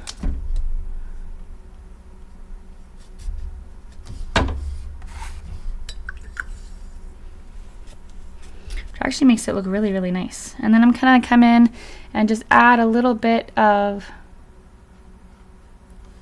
this brighter orange in here.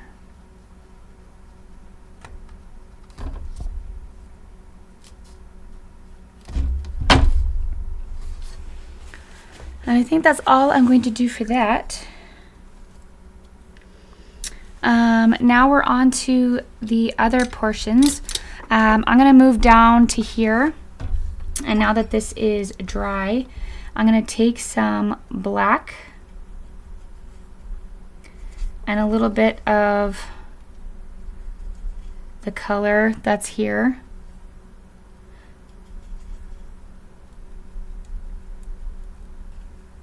So like a little bit of the other color that's naturally down here. And I think I might even add a little bit of purple to it. I've been really liking this purple, man.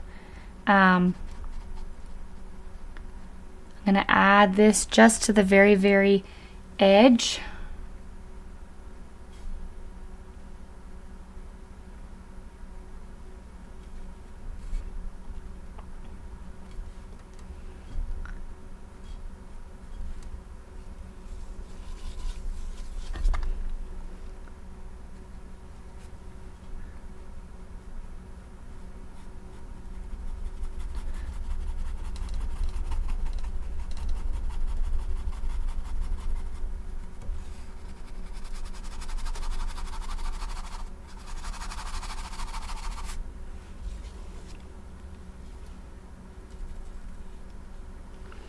And I'm going to place a few darker lines, and I'm going to try my best to match them up with the ones that are already there in the light section.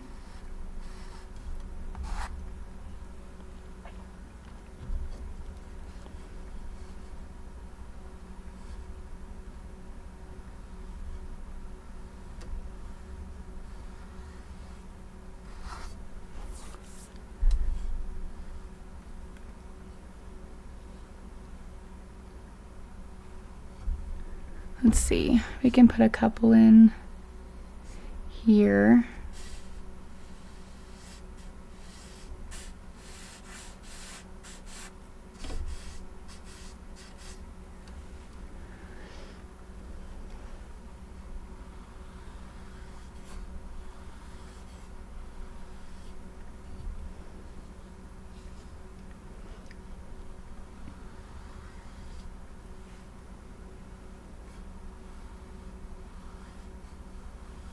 Just so that it looks cohesive.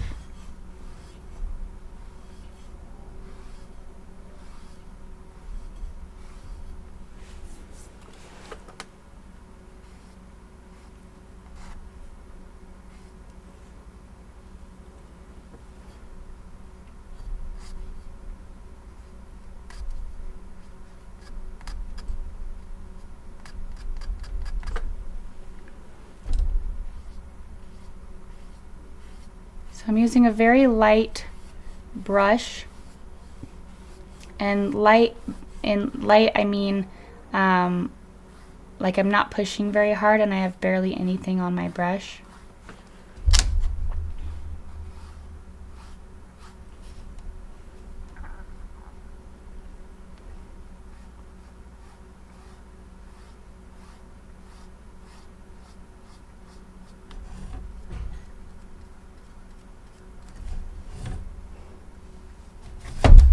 And I put the same dark purple color over here just to make it coherent.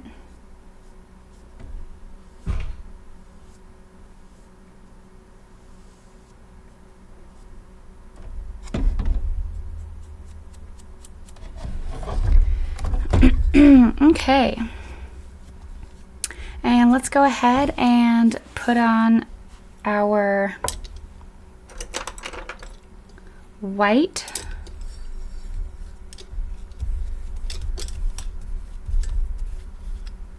Because we're moving back to front, we're now doing the bottom of the cup. And so we're going to do kind of, I'm going to just do a blacker version of the gray that we did for the bottom, for the flooring.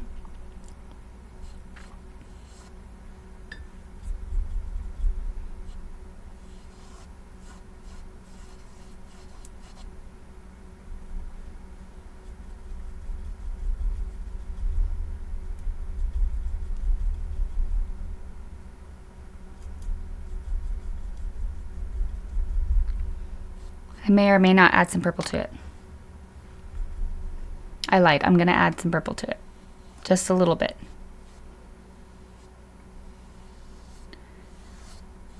It makes it have a lot, like a cooler tone to it, which grays tend to have anyways.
Okay.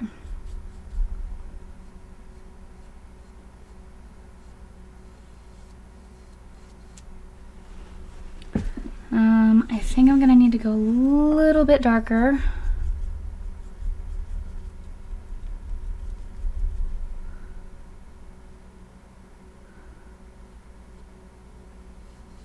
Just so I have a little bit of contrast between between this and the light.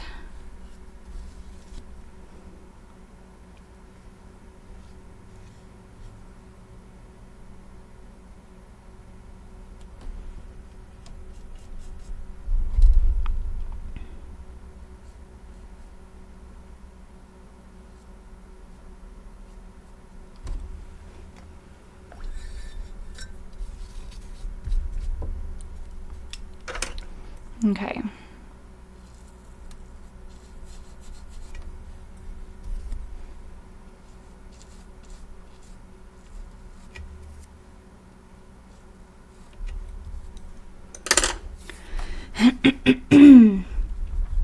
Okay, so I'm gonna go ahead and just colorize this section.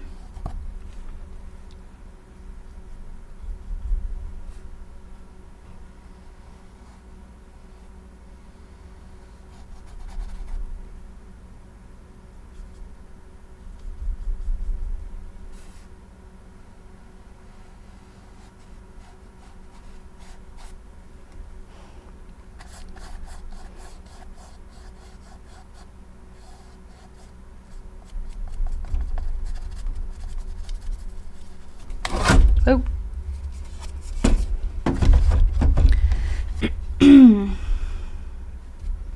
Alright, so using these different colors, I'm just going to add some shapes.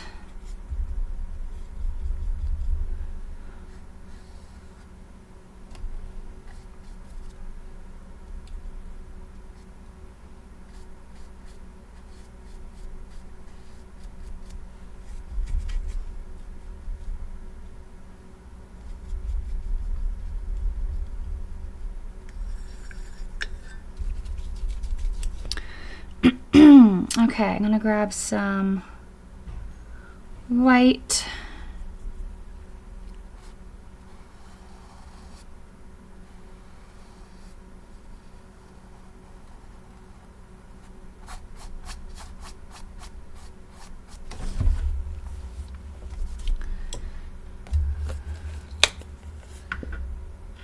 A lot of my white has orange in it, so I can't use it.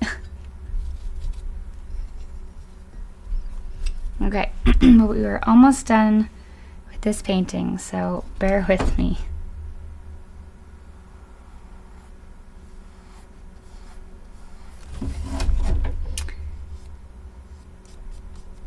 And I'll go ahead and paint the inside white.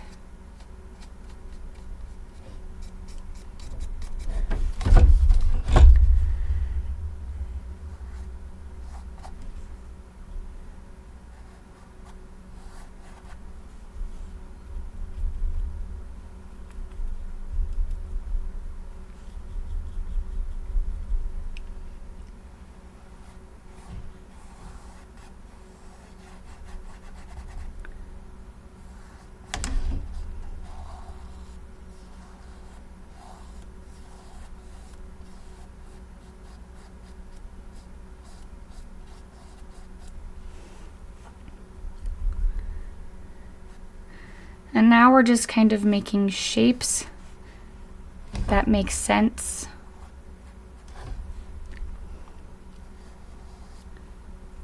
You're darkening the shadow side of the cup.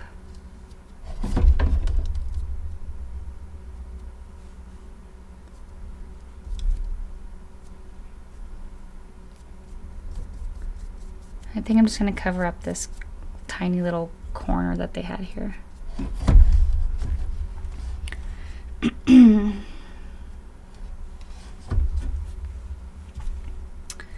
I'm going to go in here and add a little bit of an orangey white.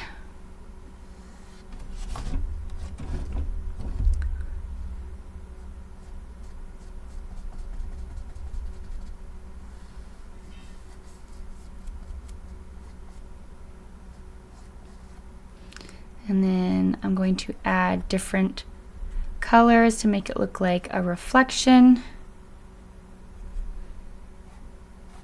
Couple lines.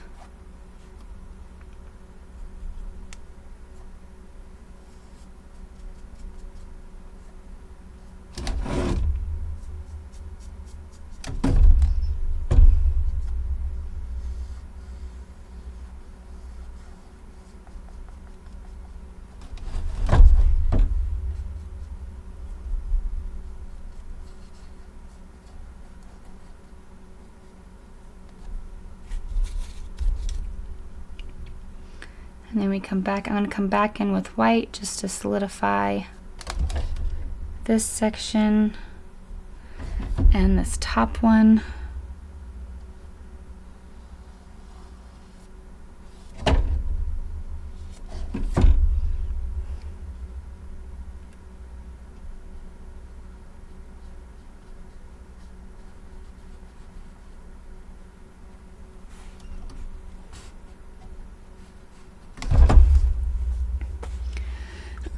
And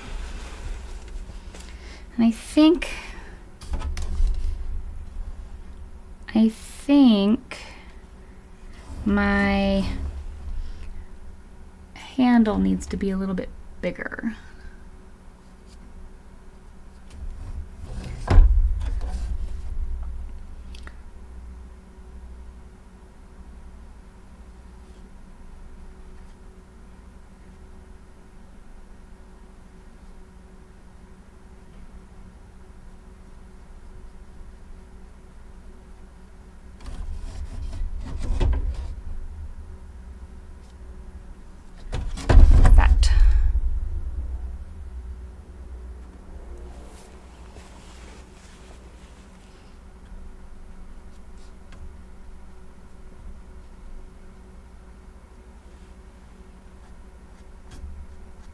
All right, so now you're going to go all the way around the edge with your white.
All right.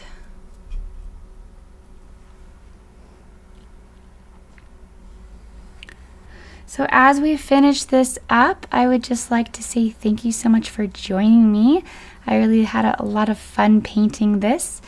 If you are interested in more impressionistic style paintings, I have a few more on my Patreon. I think it was last month we did an impressionistic style. We did some apples, which was super fun. It was kind of like a still life, I want to say, but it was a lot of fun and very, very freeing, kind of like this one, where it's just fun to get to kind of play around with the colors instead of just always have to make them look like the picture. Sometimes I enjoy just kind of putting them on here and not having to get it perfect, just enjoying the process of it all instead of, I don't know, thinking too much about it.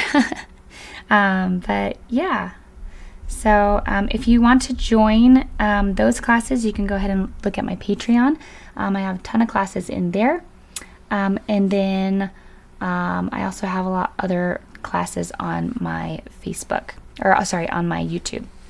And then lastly, if you did paint this, which if you've lasted this long and you're still here, I'm guessing that you either are painting it or plan to paint it, then you can go into my free Facebook community, which is over on Facebook. You can either search Samantha Anderson Artist in like the groups section of the search bar, or you can, I think it's connected to my Facebook, but it's also listed in the description of this event, which you can also go and do. And also, I'll try to post it in the comment section. But yeah, so I'm just going to go ahead and finish this up. The last thing you're going to do is go ahead and put a ring around the edge. I'm going to grab my purple and black, and maybe even a little bit of this brown. And that's what I'm going to use for this dark section.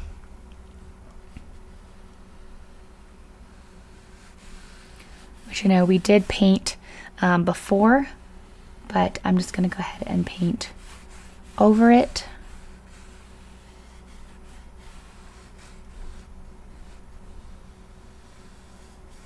And for me, that's mainly because I came into it with my background. But yeah, so that's that. All right, well, that is pretty much it. Thank you so much for joining me. I hope that you come back next week. We have another painting, one that we were intending to do 2 weeks ago, but we had to skip it because I was in the hospital for a couple weeks and I didn't have time to prep for it. So that is what we are doing then. So I will see you next week, same time, same place. Make sure you go over and share your painting of this with me, and I would really like to see it. All right, we will see you next week. And yeah, have a great rest of your evening. Bye, guys.